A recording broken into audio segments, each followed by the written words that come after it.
Good morning, evening, or night, everybody. I'm Jax. In this video, we're going to be going over Splatoon 3 patch version 1.2.0, which released on October 25th, 2022.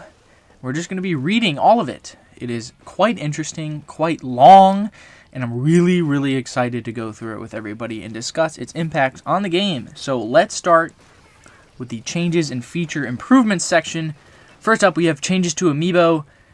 Added support for the Inkling Yellow, Octolink Blue, and Small Fry Amiibo that are obviously launching in November. Those will be added, so good to see that they've got support already so that they're going to work when the Amiibo are officially released. Next up is changes to communication. This is probably a decent change.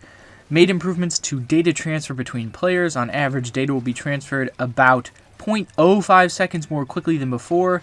Users can expect to see a reduction in the time it takes from a player being dealt damage to them being defeated, the time it takes from touching a golden egg to actually picking it up, and other similar actions. These improvements cannot fully compensate for a slow or unreliable internet connection. This is kind of a nice change because obviously it shows that they at least know that the latency in this game is pretty bad and that they're addressing it at least somehow. I think the getting shot and not dying when you should, and also grabbing a golden egg and waiting for it to pick it up were the two biggest complaints. So glad to see that those are both being addressed. Hopefully they can actually have dedicated servers for this game on top of just improving latency, because I think connection errors will still remain a problem as long as it's peer-to-peer, but we shall see in the future. Next up is changes to multiplayer. Fizzy Bomb increased the time it takes for the ink to start recovering after using Fizzy Bomb by about 0.25 seconds. Mainly cutting down on the spamming of the sub-weapon. You can't spam it as much because it takes longer for your ink to recover, but with last-ditch effort or enough sub-saver, you can still throw two of them on one tank, so this is kind of a slight nerf, but the people who like to spam it will still have a way to spam it. They also adjusted points required for some weapon specials. Flings a Roller from 200 to 210, Sloshing Machine from 200 to 210, and Reflux 450 from 200 to 210. Reflux and Flingza, obviously those are nerfs because people spam the absolute crap out of missiles with them, so that's a slight nerf to missile users. Sloshing Machine, a slight nerf just because it's one of the most popular weapons in the meta right now. These are essentially very small band-aids that don't really address the main issue with those three weapons, but good to see that they're at least touching on them a little bit. They also have changes to Splatfest. They made it so that when players from each team appear during open and pro Splatfest battles, each team's affiliation is also displayed, making it easier to know which Splatfest team they are on, which is actually kind of a nice change. I think that's actually pretty dope because a lot of the times, especially when in the previous Splatfest, Team Gear obviously had a lot more popularity than some of the other teams.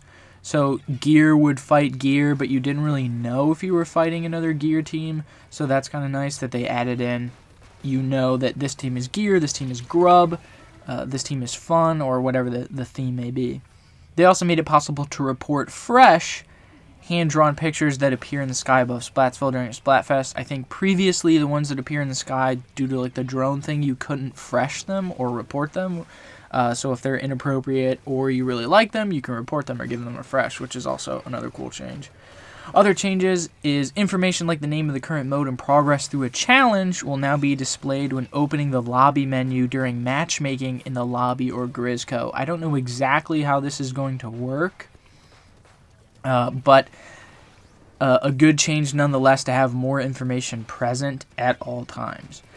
When playing alone, immediately after choosing Keep Going or Change Gear Then Go, the player can now use the minus button in the lobby or Grizzco to cancel matchmaking depending on the game mode selected. This is actually nice. There's a lot of times where I'll hit Keep Going or Change Gear Then Go or something like that in Grizzco or during a match, and I'm like, I do need to change gear. I need to get a ticket or whatever. So being able to back out immediately after realizing your mistake is another great change.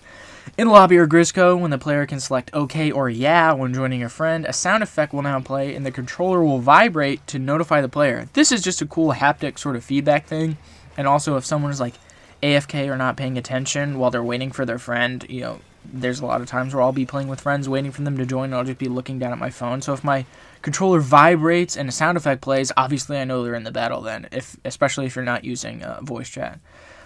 They also improved the efficiency of matchmaking for Anarchy Battles Open, Anarchy Battle Series, and Splatfest Battles Open and Tricolor Attack. These changes mean that a pair of players joining Anarchy Battle Open or Splatfest Battle Open can expect shorter wait times. That's just kind of nicer. Obviously, if you have two people joining, then they can just pair them up with another pair. I guess the matchmaking wasn't as efficient before, so now that it's more efficient, obviously that means that people have to wait less, they get to play more, which is always a good thing. Also, when reading an amiibo with a freshest fit saved on the equip screen, there will now be an exclamation point where freshest fit is displayed on the bottom right of the screen. I think this is just to draw your attention to the fact that your amiibo has a freshest fit saved so that you can remember it, because a lot of the times, I'll save a freshest fit to an amiibo, completely forget about it, and then slap it back on and be like, oh yeah, I do have a freshest fit displayed on that. So now that's another visual indicator of that, which is good. They also gave some small notes, essentially, that this update is focusing on adjusting some weapons, improving several features, and fixing bugs that relate to battles. We've implemented several adjustments to curtail, to a certain extent, the style of play where the player stays far removed from the action and continually uses sub-weapons or special weapons. Essentially meaning everyone who spams fizzy bombs or missiles or any subs or specials, they don't want you to do that. So spamming is definitely something that they have now officially recognized as not how the game is intended to be played, which is nice to see. I don't think anybody really likes spamming, missiles or spamming any other sub or special weapon, so that's really nice. This patch prioritizes bug fixes and other adjustments to weapons. Will continue in the next update, which is good. Obviously, the next update will probably be in December when they add the new catalog and the new set of weapons and maybe a new map. So that'll probably also have a bunch of other more comprehensive weapon fixes. In addition, we've reduced the amount of time matchmaking takes for certain modes, reduced battle latency, and made small convenience improvements to the lobby and more. The next update will focus on new features for the season beginning in December, weapon balance changes, and changes to the Splatfest Tricolor Attack mode. It is scheduled to be released at the end of the current season, like I just said, at the beginning of December, end of November. And now we get to the meat and potatoes of this patch, bug fixes. And oh my god, are there a lot of bug fixes in this patch. We're just going to go through them. I'll touch on ones that I think are interesting or not, but I did not think this game had this many bugs. I think this is the most bugs I've ever seen for a patch in a game in my life. So first up is fixes to player controls. Fix an issue where, when another player's movements were unable to be reproduced smoothly due to the terrain, a process to instantaneously move them would not run, causing them to stay in their displaced position for a long time. Okay. Fixed an issue where super jumping to a distant location and attacking just before landing would cause shots to travel farther than intended. I've actually seen this one quite a few times. It was at least more popular on Twitter when the game was first launching, that if you would super jump, it's especially noticeable with blasters that have shorter ranges, that you could hit somebody way farther away than you needed to, essentially because the momentum, I guess, was glitched. So the momentum of the shot, especially because you're super jumpy, you have a lot of momentum, would carry that shot a lot farther. So that's fixed now, which kind of sucks because now you can't get sweet kills that are super far away, but also it's much more fair since it's not intended in the first place. Fixed an issue where the gear ability Ink Saver main was not being activated when using brushes and holding ZR to ink while moving. I didn't even know that was a glitch. Fixed an issue that was making it easier to interrupt players' attack and turn back into swim form when repeatedly pressing ZR to attack while holding ZL when using brushes or sloshers. Don't even know what that really means. Change the player's pose when they attack right after a squid surge or squid roll away from a wall while having a charger or stringer equipped, so the direction they are facing and the direction the shot actually travels are not as different. I think that's more of a visual thing than like an actual gameplay fix. I think visually the charger or stringer probably was going the opposite direction of how you were facing and it looked wonky, so that's probably all that fixed. Fixed an issue where, when aiming a charger with a scope attached while pressed up against an obstacle, obstacles would become transparent in some cases where they shouldn't be. Didn't know that you could make things invisible by getting really close to them with a scoped charger, but I guess now you can anyway. Fixed an issue with sloshers where the weapon use sound effect would not be played correctly when attacking immediately after a low ink is shown. Didn't even know that was a thing either. Fixed an issue with the blob lobber where some of the blobs would not be lobbed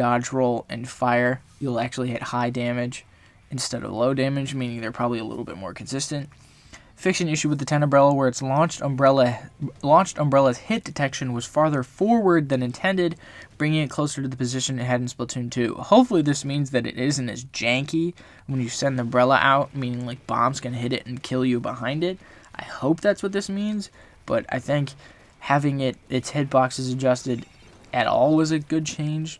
Fixed an issue with Splatanas where the width inked would be larger than intended depending on the number of swings. So essentially Splatana could paint better than it was intended to, so I guess that's a slight nerf. Fixed an issue where certain control inputs with the Splatana stamper would cause horizontal slashes to be repeated faster than intended. This was sort of a well-documented glitch or bug that they've patched, not really surprising there.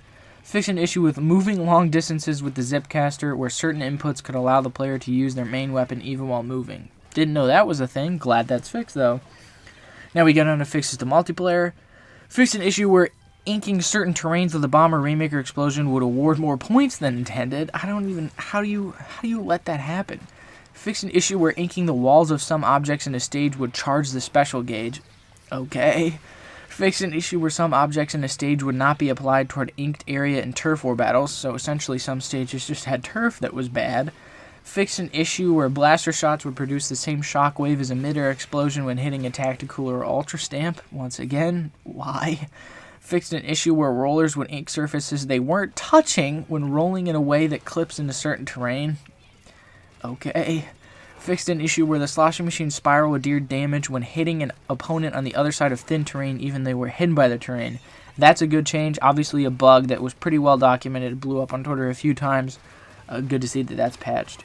Fixed an issue where the sloshing machine spiral would deal damage when hitting an opponent inside an Inkavax vacuum area, despite the opponent being entirely inside the area, in a similar vein to the previous. That was pretty well documented. I saw a lot of people being like, machine's broken.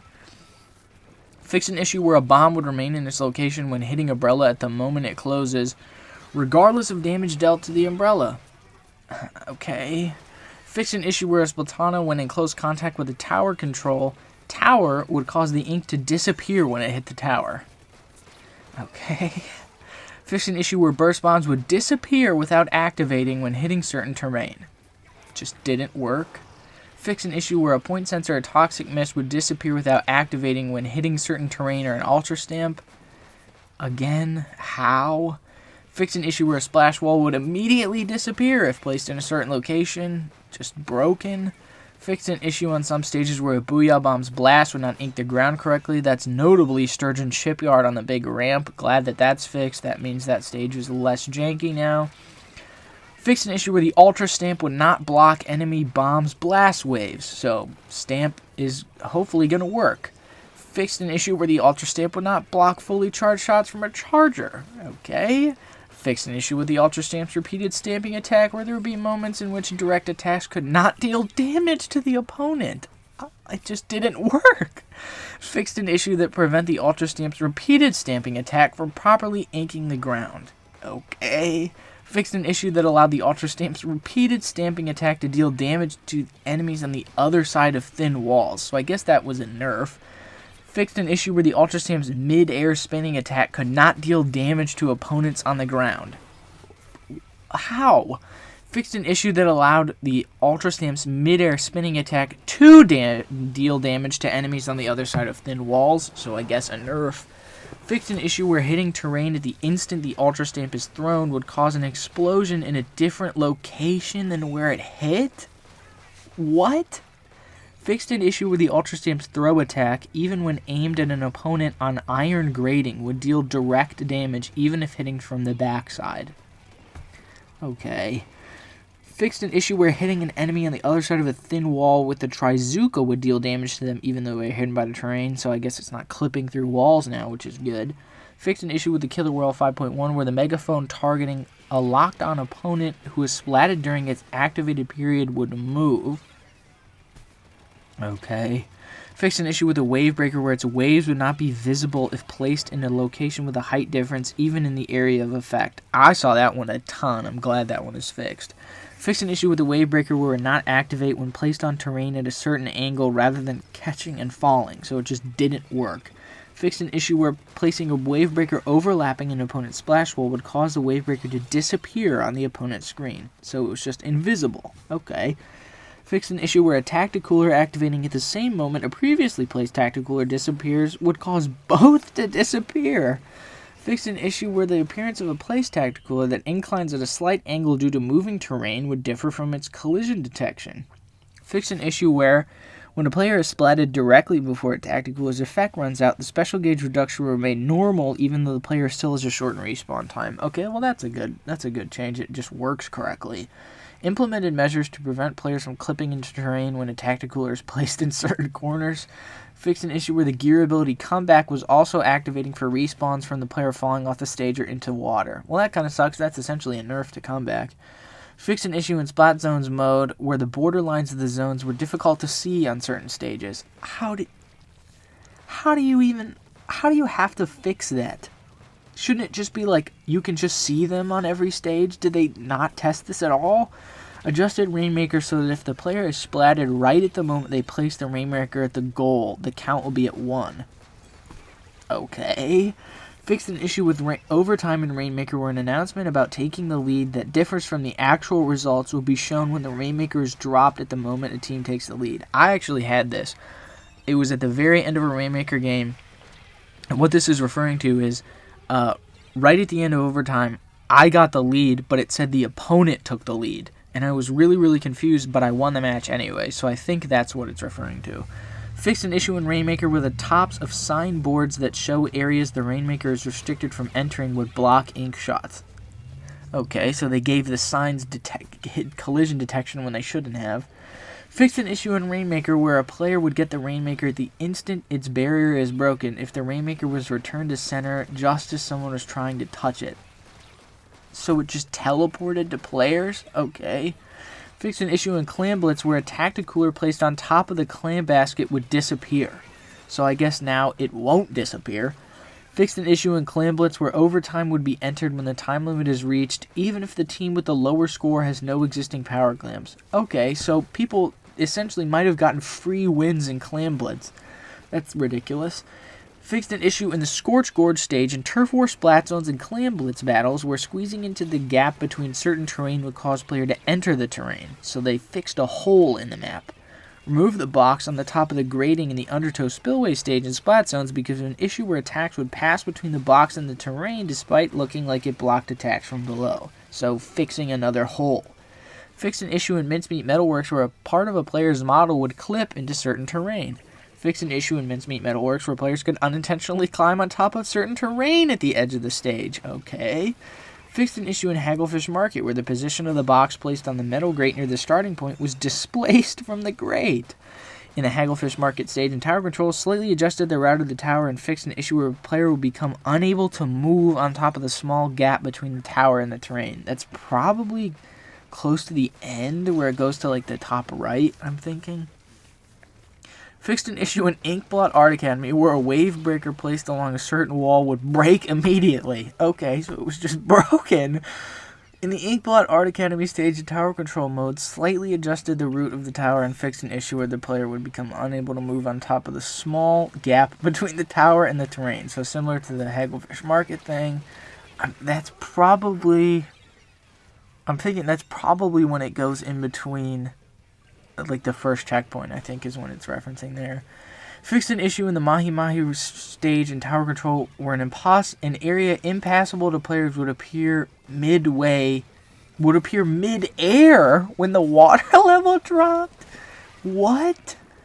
Fixed an issue in the Mahi Mahi Resort stage in Rainmaker mode where in certain locations the score count would not change as intended. So the mode was just broken. Fixed an issue in Sturgeon Shipyard where part of the back of the drawbridges was able to be inked. Okay. Fixed an issue in Sturgeon Shipyard where players were able to get on top of a pipe outside the stage boundaries. So they fixed an out of bounds. Fixed an issue in Sturgeon Shipyard where using the zipcaster from the lower part of the stage, players could pass through certain terrain and come out on the stage's surface. So you could just clip through the stage. Okay, cool. Fixed an issue in the Sturgeon Shipyard stage in Tower Control where players could be pushed inside terrain by the tower. Wonderful. Fixed an issue in the Sturgeon Shipyard stage in Rainmaker mode where certain off-limits locations were accessible to the Rainmaker. Okay. Fixed an issue in the Sturgeon Shipyard stage in Rainmaker where the score count would also not change as intended. They've had 2 maps in which Rainmaker's score just doesn't work. Okay. Fixed an issue in the Sturgeon Shipyard stage in Tricolor Battle mode where a box placed on a metal grate had no collision detection in its bottom surface, which allowed things like ink shots to pass through. So people probably got killed through that and were like, what the hell's going on? Fixed an issue in Museum d'Alfonsina where the thin legs of the bronze statues would block ink, contrary to their appearance. Fixed an issue in Museum d'Alfonsina where the top of the revolving doors was treated as outside the stage. Fixed an issue in Museum d'Alfonsina where shots would penetrate some of the terrain outside the stage. Fixed an issue in Museum d'Alfonsina where players would be unable to swim on the walls of the rotating doors despite it looking like they had been inked. Okay. Fixed an issue in the Museum d'Alfonsina stage in Rainmaker mode where players were not able to ink part of the terrain. Fixed an issue in the Museum d'Alfonsina stage in Rainmaker and Clam Blitz modes where players were able to climb on top of the revolving doors. Fixed an issue in the Museum d'Alfonsina stage in Clam Blitz mode where some of the clams that spawn in the middle of the stage would not be shown on the turf map despite the ground beneath them being inked. Fixed an issue in Mako Mart where players could stand on top of the surrounding fence outside the stage. I didn't even know you could get to that. In the Mako Mart stage in Splat Zone Tower Control and in Clam Blitz modes, adjusted the squid spawn beginning positions and fixed an issue where part of the ceiling would be displayed on screen. So essentially like another clipping issue. Fixed an issue in Wahoo World where trying to super jump to locations would result in landing in a slightly displaced position. Okay. Fixed an issue in the Wahoo World stage in Tower Control mode where objects would appear inkable on the map even though they are not. Okay, so the map was wrong. Okay, and now we get to fixes to Salmon Run, but can we go over all the fixes to multiplayer? Oh my god. Half of the maps were broken. Half of the modes were broken. Ultra Stamp just didn't work. Wave Breaker was like not functioning correctly. Tacticooler didn't work. Killer Whale 5.1 had an issue. Like almost every sub-weapon had an issue. Slosher Machine could clip through like walls. Like, how do you let all this stuff slip through? Was this game like ever bug tested at all? Like, oh my god. How do you have an issue where the score doesn't work? Like, and it was in Mahi Mahi and Sturgeon where Rainmaker, the score just didn't change correctly. So, like, can you imagine if that would have happened in a competitive match? If, like, it should have gone from, like, 50 to 40 and you were, like, losing by 2 points and the score just doesn't change correctly and you lose? Like, how do you let that happen? How is that not something that you test, like, extremely rigorously? Like, I think you test that the map is stable, and then you test that the mode works. But no, apparently not. They're fixing it now. Dude, was this game bug tested at all? And we're not even done. Okay, oh my god. Fixes to Salmon Run. Fixed an issue where players' hitboxes in life ring form were smaller than intended. So that's why I couldn't revive my teammates, because their life ring was small. It was smaller than it should have been. Good. Fixed an issue where multiple arrows would appear within the screen if the same player signaled help or this way repeatedly, and made it so that there will only be one arrow from a single player. Well, that's, I guess, good. stops the cluttering of the UI. Fixed an issue where a launched umbrella would have a large rebound and making contact near a salmonid's head. I've seen that one in person. It's kind of funny, but I guess that's a good change. Fixed an issue where game movements would slow down if a player used a jetpack to reach the top of the egg basket. So essentially, the game will stop lagging if you do something. Fixed an issue where bombs thrown into a fly fish's weak point would then come out. Thank the Lord. Oh, that's happened to me so many times, it's not even funny. I'm so glad they fixed that. The only other fix I would like is if they just removed fly fish from the game entirely. Fix an issue where a player attacked by moths near the water or certain terrain would be blown far into the air. Okay. Fix an issue where a player that touched the side surface of moths during its attack would be splatted. That must have sucked if you got splatted by that. Fix an issue where the player's respawn point would be in mid-air and then leave them unable to return to the stage. This could happen when jumping into the water from the top of a fish stick just before it disappears. Well, thank you for telling me how it happens and then telling me that it won't happen again. Fixed an issue where players could avoid taking damage by jumping when a flipper flopper attacked, regardless of whether they were in the attack area or not. I saw a clip of that on Twitter and I thought that was intended, but I guess not. So now, if you're in the flipper flopper area at all, you will die every time. Fixed an issue where a salmon lid may have become unable to move if touched a fish stick. Okay. Fixed an issue where a player riding on a salmon lid would be rarely launched far away. I've seen that one. Kind of funny. Fixed an issue where a player would be pushed into the stage terrain when attacked by a Kohozuna. Well, that's good, because that would suck. Fixed an issue where players could avoid taking damage by jumping when a Kohozuna did its jump attack, regardless of whether they were in the attack area or not. So pretty similar to the flipper flopper. Made it so that Kohozunas will not attempt to do jump attacks against players on top of a fish stick. Oh, that's actually a buff. Because now it means that you can stand on top of a fish stick and you essentially probably won't get attacked and like Kohozunas can't do any damage to you at all. That's actually pretty dope. Fixed an issue in the Kohawk Charge event where players were unable to mount the cannons. That's like the main thing of that event.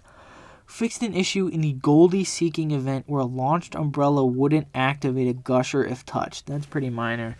Fixed an issue in the Griller event where the Griller's red laser sight wouldn't be shown if a player was resurrected by a bomb at the last second before a crew wipe. Okay.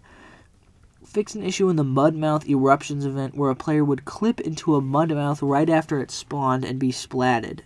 That's a good change. Fix an issue in the Giant Tornado event when playing in a bad communications environment where a box containing golden eggs wouldn't appear to be positioned as intended. Well, let me be honest, bad communications environment is nearly all of the online environment in Splatoon 3, so that's probably not going to do much. Fixed an issue where players would not be able to get their special badge upon arriving in an extra wave at a max hazard level. Dude, I would be so pissed if I didn't get a badge for that.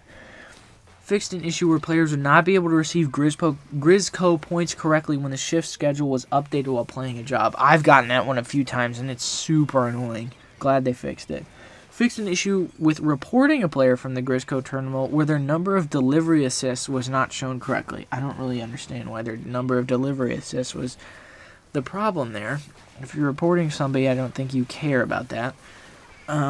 Fixed a problem where simultaneously pressing certain buttons at the reward pickup window would cause the game to crash. What? How is that a thing? Can you imagine you're just like mashing the A button, you accidentally press a button and the game crashes? How? Again, how? Okay, fixes to story mode. Fixed a rare issue where ink wheels would not appear. Okay. Implemented measures to prevent the game from crashing on stages where octoling enemies appear. I saw a lot of that on Reddit. People were like, I can't beat this level, my game crashes. And it was essentially just like, well, wait for a patch. So now you people can finish the story mode. Fixed an issue where using a splashdown on the edge of a cliff would cause player controls to stop working. Okay. Fixed an issue where collecting a canned special attack while using the zipcaster would cause player controls to stop working. Okay, so people just couldn't control. Fixed an issue on stages with time limits where after the player lost their armor due to an enemy attack and time ran out at the same time as the player's armor was restored, the player would lose control of their character, but the stage wouldn't be counted as a loss. Well, I guess that's... I don't know if that's like a buff or a nerf, because if you could win a stage just by doing that, that's kind of cool, but I guess that's a normal bug fix. Fix an issue that could prevent the game from progressing when entering a pipeline immediately after throwing a small variety of fuzzball. Oh, okay, so you just soft locked yourself. Fix an issue where touching an upward dash track repeatedly could move the player outside the stage, counting as a loss. Fixed an issue where the player being splatted or restarting the stage while small fry was thrown onto a flutter would cause the flutter to no longer ink the ground. Well, that's actually kind of a buff. Flutters are annoying. I fixed an issue where the player being splatted or restarting the stage just before a balloon fish exploded will cause the bomb fish's area to shift and, depending on the stage, make clearing the stage difficult. So essentially another soft lock. Fixed an issue where quickly moving on a lift on a stage where octo discos appear could cause the game to crash. Okay. Fixed an issue in Alterna Site 1 Stage 6 where enemies originally meant to appear were not appearing. Fixed an issue in Alterna Site 4 Stage 6 where breaking a certain target just before falling out of the stage would prevent the next target from spawning and make the stage impossible to clear. If that's the stage I'm thinking of, ooh. Okay, fixes to Splatfest. Fix an issue where players not pledged to any team could still earn conch shells. Oh, are you serious? Players who didn't pledge could still earn conch shells? That would be nice. If you want to be a pacifist, you don't want to choose sides. Now you can't get any conch shells. Adjusted the color of ink when color lock is on during tricolor battles. It's probably going to be the same colors the entire time. Fix an issue where a team had a synergy bonus related to hairstyles where the name displayed would differ from the actual hairstyle. Okay. Other fixes. Fix an issue where ability changes due to secondary gear abilities would not be immediately reflected when changing gear in the lobby. Alright. Fix an issue where after finishing a battle and choosing change gear then go reading amiibo just before the countdown timer ran out would prevent the game from proceeding. Another soft lock. It fixed a number of issues related to the player's species changing when reading an amiibo on the equip screen. It would just change your species if you read an amiibo? Oh my god. When buying gear from merch, the purchased gear will now be marked as new and will appear at the top of the list in the equip screen. That's actually kind of a nice change. Fix an issue where buying gear from merch where the price would become 0. Oh, they got rid of the free glitch. That sucks. Fix an issue that could prevent the game from proceeding while talking to merch. This could happen when repeatedly pressing the B button while the ability chunk screen was displayed. Okay. Fix an issue where the names of the Squid 3 logo and Octopus 3 logo stickers were switched. Fix an issue with pressing ZL to check an item's info at Hotlantis where, depending on the item, the example image will be scattered due to how the light hits it. Fix an issue with photo mode where the Y button's camera reset would not work while taking a photo with the timer. Alright. Fix an issue with the photo mode where the image is shown as a preview and the photo actually saved to the album would differ greatly while shooting at certain camera angles. So essentially, it would just take the wrong photo. Good. Fix an issue with joining and dropping in on friends where, when everyone is pressed ready, inputting certain controls could cause matchmaking to not proceed even after the timer reaches 0. Okay, so another soft lock. Fix an issue with joining and dropping in on friends where opening the lobby menu at a certain time would make controls stop working and ultimately disband everybody. Okay. Fix an issue where the ghost of a friend who appeared in the lobby or a Grisco via notification message would differ in appearance from that player's actual appearance. Okay. Fix an issue with picking up an item obtained via Splatnet 3 at the lobby terminal where a connection error when receiving the item can make you unable to obtain the item until re-entering the controls to obtain the item in Splatnet 3. That's annoying. Fix an issue when playing a battle or Salmon Run at the shoal with a user who is not using network features where a connection error can occur when equipping a splash tag background or title other than those owned from the start. Fix an issue where other players would see you wearing different gear if you change your equipment right before a match started in a private battle. Fix an issue where the damage shown on the test range targets or the copy machine would be slightly lower than the actual damage. Okay, so some of the damage values might be wrong. Fixed an issue in locker editing where some weapons would not stabilize after being placed. That's kind of funny. Fixed an issue where an error message would not properly display after a connection error occurred while exchanging card bits in the deck editor. I didn't even know you could get a connection error during that. Fix an issue where when the post display option is set to off, the player's hand-drawn post that was saved partway through drawing would be displayed rather than the drawings prepared in advance. And that is every bug fix in Splatoon 3's 1.2.0 patch. And all I have to say about them is how do you have this many bugs? There's so many bugs in this game. It's like a cockroach infested mess. How look at this. Look at how many bugs there are. There's gotta be over like 100 of them at least. And half of them are like actually like important. Like, cause other bug fixes in like Splatoon 2 or Splatoon 1 were like pretty minor. Like, it would be fixing like out of bounds stuff that didn't really have an impact on the game, or like super rare glitches that like rarely happen. But like a lot of these, I've seen a decent amount of these. These have happened to me like a decent amount of times. Like, how do you have the score be wrong on maps? How do you have damage values be wrong? How do you have stuff hit through walls? How do you have, like, stuff just not work correctly how you intended it? Like, how long was this game in development for? Like, it was delayed? Like, how did they not bug test it at all? Like, there's so many bugs. I'm glad they're all fixed, or at least should be all fixed when the patch comes out, or is out. But, oh my god, dude. Like, there's at least like 4 or 5 different bugs that just soft locked the game, or made the story mode just inaccessible to people. Like, that's ridiculous. Like, how does that even happen? I don't even know. I'm glad that a lot of it's fixed.